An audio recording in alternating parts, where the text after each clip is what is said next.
Where's the independence of the committee? Look at the empty seats here. Where's Elon Musk?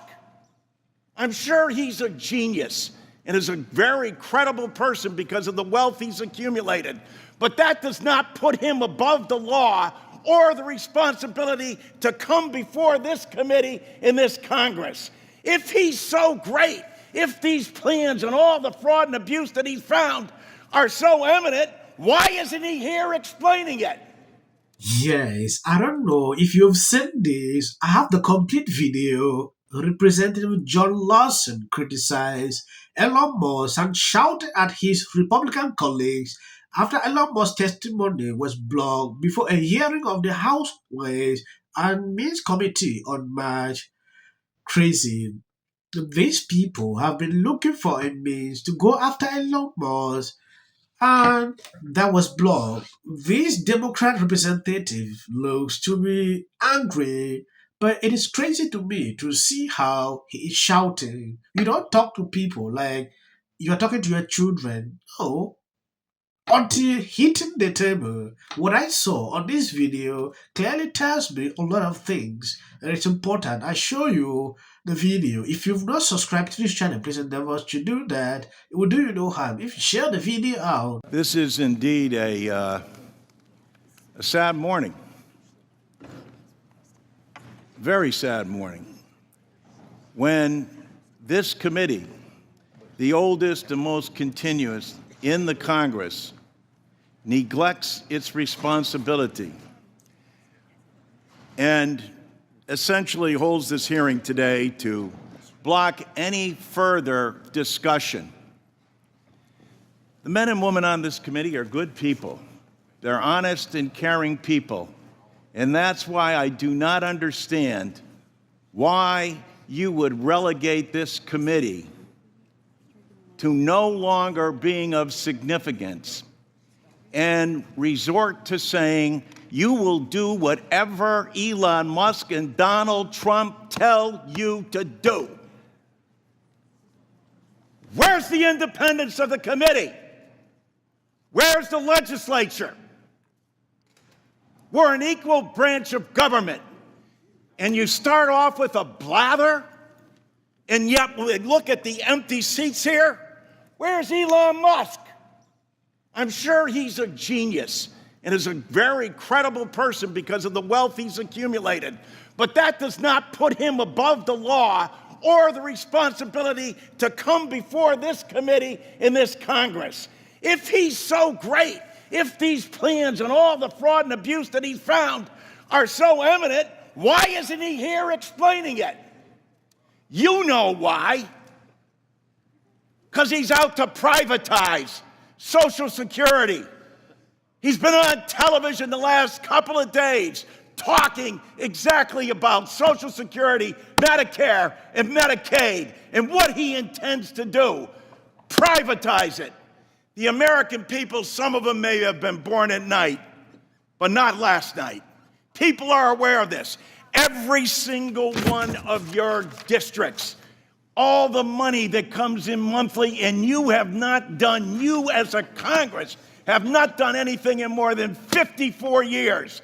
And now you have someone coming in to privatize a system, something you have longed to do going back to 1982, because Elon Musk thinks that this is the best thing to do. President Trump has called Social Security a scam. Elon Musk, as Mr. Neal said, called it a Ponzi scheme. Ask that of the people in your district. Ask that, Mr. Smith, of the more than 198,000 people in your district who rely on Social Security, and you won't even let the person who's planning to privatize it, who's telling the big lie in front of everyone, in bold as he possibly can, saying, this is what we're going to do. The Congress is in our back pocket. We don't even have to come before them and testify because we control the House, we control the Senate, and we control the presidency. And it's the tyranny of the executive. It's why these resolutions were first adopted back in 1789, because the founding fathers knew that the executive branch does not have total authority over the legislature unless you have a willing party that says, no, we're going to do exactly what you tell us to do, Mr. Musk and Mr. President. It doesn't matter to our constituents. It doesn't matter how much money they are not going to receive. We're not even going to tell them the truth about what's going to happen to them. And every single one of these districts where they're being shut down and their personnel, and as Mr. Neal said, Dan, after you cut and eliminate the people, say the agency isn't responding accordingly. No other agency operates for under less than 1%. With that, they administer to over 70 million people in the nation's #1 anti-poverty program for the elderly and children. Shame! Shame! Can't bring people in front of this body? If he's right, if they're so good, if they're so just, why aren't they here telling the American people about it? They're not, because you know the truth. It's about privatization. And on with Kara Swisher. Kara, thanks so much for joining me. I know you've been hanging out at South by Southwest. I have. You've been busy, so but it means you're out there hearing what people are saying. And Indeed. we mentioned getting hammered by his businesses, but also like people are doing acts of vandalism against cyber trucks. You once Right. called them a heat shield. What's going on with the heat shield for Trump? Well, it's not good from a business point of view. The stock's been going down precipitously, largely because of reports out of Europe, and here in the United States, the sales have fallen off. It's not a surprise, one, because he's a polarizing figure, and the people who buy his cars are largely people who might vote Democratic, and he's got to attract the same amount of, I guess, red state people or MAGA people to buy the cars. Secondly, the cars haven't been innovated that much recently, and there's a lot of competitors, as you know.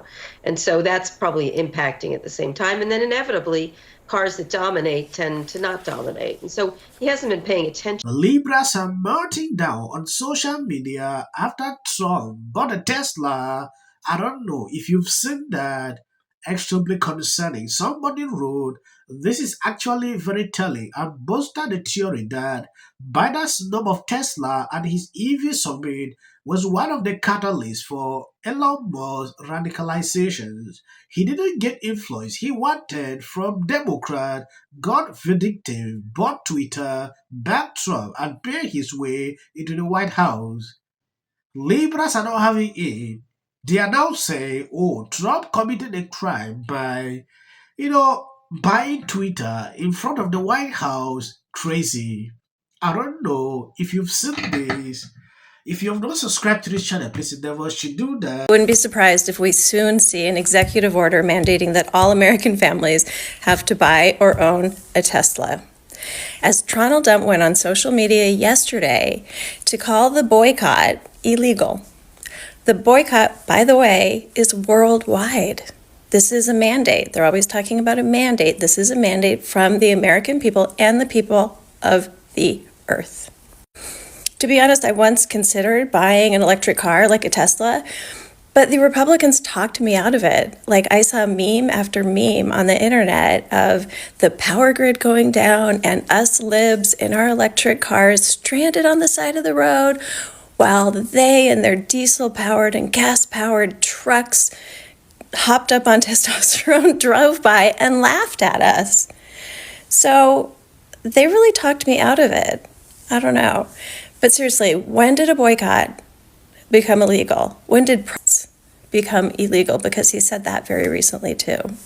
Yes, I don't know if this lady is watching only MNBC and CNN or what exactly, because I didn't see anywhere Trump saying this. Like, if you decide to boycott Tesla, it'll be a problem. Trump made it clear if you want to destroy Tesla, you will get it hard. It'll be a problem. That is what Trump said. He didn't mention people who said, oh, we are boycotting Tesla because of that. That is insane. Now Libras are saying Trump committed a crime. Donald Trump did something illegal today, and he did it in the White House driveway. Donald Trump used federal property to do a TV commercial.